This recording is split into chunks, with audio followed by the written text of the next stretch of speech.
Krisis di puncak kekuasaan Iran telah memasuki fase yang eksplosif. Dan pada hari Kamis 23 April 2026, yang muncul dengan kuat adalah Iran. Terpekah antara kubu yang mencoba meredakan tekanan dan kubu militer yang ingin mempertahankan Selat Hormuz dalam ketegangan. Poros utamanya jelas. Di satu sisi, Presiden Masoud Pezeshkian mendukung penggunaan diplomasi untuk mengurangi ketegangan dengan Washington.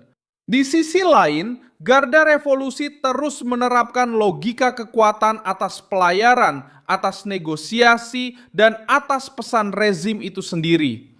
Itulah sebabnya perselisihan ini tidak lagi hanya eksternal, sekarang juga menjadi perang internal untuk kepemimpinan, arah, dan kelangsungan politik di dalam Teheran. Saya akan segera menceritakan semuanya kepada Anda. Tapi sekarang, Anda pasti ingin berlangganan saluran ini agar tetap mendapatkan informasi terbaru. Informasi waktu nyata dengan kualitas terbaik. Jurnalisme yang pernah ada dengan kepercayaan Milson Alves Global. Titik paling terlihat dari bentrokan ini muncul di Selat Hormuz. Pada 17 April, Menteri Luar Negeri Abbas Araghchi mengumumkan bahwa jalur tersebut dibuka untuk kapal-kapal komersial selama gencatan senjata, yang langsung memicu reaksi pasar dan harapan akan sedikit kelegaan.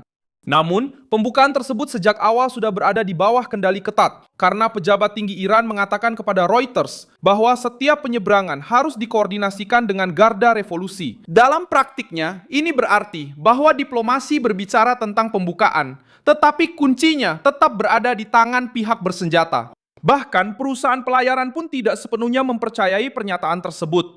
Beberapa kapal mencoba menyeberang dan akhirnya kembali karena keraguan tentang ranjau, keamanan, dan kebebasan nyata untuk melintas. Kurang dari sehari kemudian, kelompok garis keras segera mengabaikan isyarat diplomatik tersebut. Laporan dari Critical Threats Project menyatakan bahwa pada 18 April, Angkatan Laut Garda Revolusioner menyerang kapal-kapal komersial. Dinyatakan bahwa kapal dari jenis atau kebangsaan apapun tidak boleh mendekati selat tersebut dan pada praktiknya membatalkan pengumuman sebelumnya dari Menteri Luar Negeri.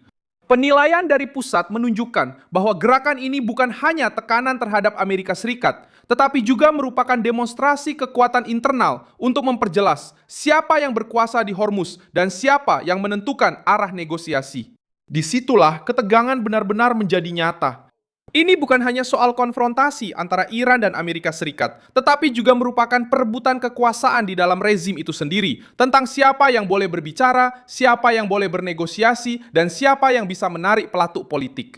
Perselisihan ini semakin jelas ketika Pezeshkian pada 20 April menyatakan bahwa semua jalur rasional dan diplomatik harus digunakan untuk meredakan ketegangan dengan Washington. Kalimat ini, bahkan jika berdiri sendiri, sudah penting. Namun, kalimat ini menjadi lebih bermakna ketika kita melihat konteksnya. Pada periode yang sama, Garda tetap memegang kendali efektif atas penyeberangan dan laju krisis. Sementara Presiden berusaha menawarkan solusi yang kurang merusak, mesin militer terus beroperasi sebagai rem, ancaman, dan tanda veto. Dengan kata lain, yang muncul hari ini di Teheran adalah kekuatan sipil yang berbicara tentang pelonggaran dan kekuatan bersenjata yang menunjukkan bahwa kata akhir tetap ada di tangan mereka. Di luar, tekanan dari Amerika Serikat justru semakin meningkat.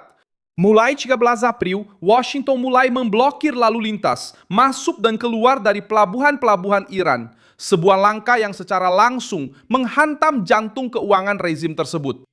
Reuters melaporkan bahwa tekanan ini dapat mengeluarkan sekitar 2 juta barel minyak Iran per hari dari pasar.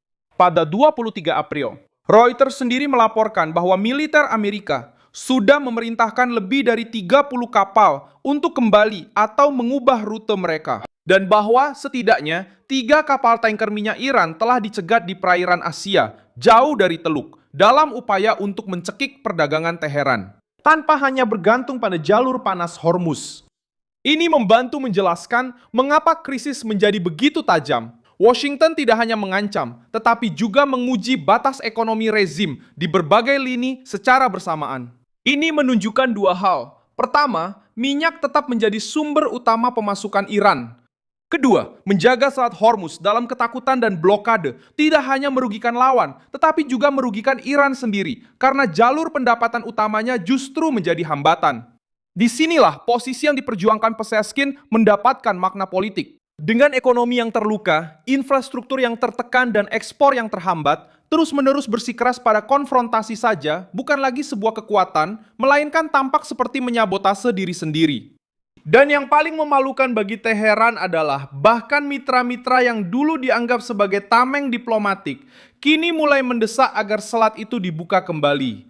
Pada 13 April, Tiongkok melalui Wang Yi mengatakan bahwa blokade di Hormuz bertentangan dengan kepentingan komunitas internasional. Kemudian, pada 20 April, Xi Jinping menyatakan dalam percakapan dengan Muhammad bin Salman bahwa lalu lintas normal di selat tersebut sesuai dengan kepentingan bersama negara-negara di kawasan dan komunitas internasional. Pesan dari Beijing sangat jelas, meskipun disampaikan dengan bahasa diplomatik. Krisis ini sudah melewati batas, dan perdagangan global, energi, serta stabilitas regional lebih penting daripada sandiwara perlawanan dari Teheran. Ketika Tiongkok mengambil sikap seperti ini, rezim Iran kehilangan dukungan, bahkan dari pihak-pihak yang bergantung pada minyak dari kawasan tersebut. Moskow juga mengikuti garis penahanan. Laporan tentang percakapan antara Sergei Lavrov dan Abbas Araghchi menunjukkan bahwa Rusia mendukung pemeliharaan gencatan senjata dan kelanjutan pembicaraan. Sementara pihak Iran menegaskan kembali kesediaannya untuk menjamin jalur tanpa hambatan bagi kapal-kapal Rusia di Selat Hormuz. Sikap ini sangat mengungkapkan, Rusia tidak ingin melihat koridor maritim berada di luar kendali, karena hal itu akan memperparah krisis, meningkatkan ketidakstabilan, dan mengacaukan kepentingan energi serta strategis. Artinya, baik Tiongkok maupun Rusia tidak menerima gagasan untuk membiarkan selat tersebut menjadi etalase permanen bagi sayap paling radikal Garda Revolusi. Keduanya lebih memilih prediktabilitas, jalur pelayaran yang normal, dan negosiasi. Hal ini semakin mengisolasi kelompok-kelompok Iran yang berusaha mengubah Selat Hormuz menjadi senjata total. Itulah sebabnya narasi tentang kekuatan mutlak mulai runtuh. Ketika Presiden berbicara tentang diplomasi, ketika Menteri Luar Negeri mengumumkan keterbukaan, ketika Garda Revolusi memaksakan koordinasi militer, lalu kembali memperketat, yang dunia lihat bukanlah komando yang solid. Yang dunia lihat adalah kebingungan di pusat rezim. Dan situasi ini menjadi semakin buruk ketika Washington mulai menuntut jawaban yang bersatu dari para pemimpin Iran. Gedung Putih menegaskan pada 22 April bahwa Donald Trump menginginkan sikap yang bersatu dari Teheran untuk mengakhiri permusuhan. Jika diterjemahkan ke dalam bahasa sederhana, Amerika Serikat sendiri sudah melihat bahwa Iran tidak berbicara dengan satu suara. Dan ketika lawan menyadari hal itu, tekanannya akan semakin meningkat. Dalam situasi seperti ini, pertikaian antara Presiden Iran dan Garda Revolusi bukan lagi sekadar urusan di balik layar, melainkan menjadi pusat dari krisis tersebut. Laporan dari Critical Threats Project secara langsung menyatakan bahwa Garda Revolusi telah memperkuat pengaruhnya, tidak hanya terhadap respons militer, tetapi juga terhadap posisi negosiasi Iran.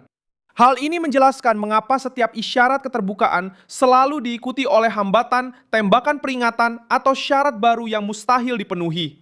Fakta pahit saat ini adalah bahwa Selat Hormuz telah menjadi cerminan krisis Iran. Selat itu terbuka dan tertutup, seolah mengikuti perselisihan yang terjadi di dalam Teheran. Ketika diplomasi mencoba bernapas, kubu yang cemas menekan. Ketika kubu yang cemas menekan, ekonomi pun berteriak. Ketika ekonomi berteriak, Tiongkok dan Rusia menuntut prediktabilitas. Dan ketika semua itu terjadi secara bersamaan, Amerika Serikat melihat kelemahan, bukan kekuatan. Disitulah tekanan menjadi semakin mencekik, karena tekanan dari luar justru meningkat saat persatuan di dalam negeri melemah. Beri like pada video ini, subscribe ke channelnya, dan di akhir nanti, lihatlah komentar-komentar agar kamu bisa semakin terlibat dengan komunitas Milson Alves Global.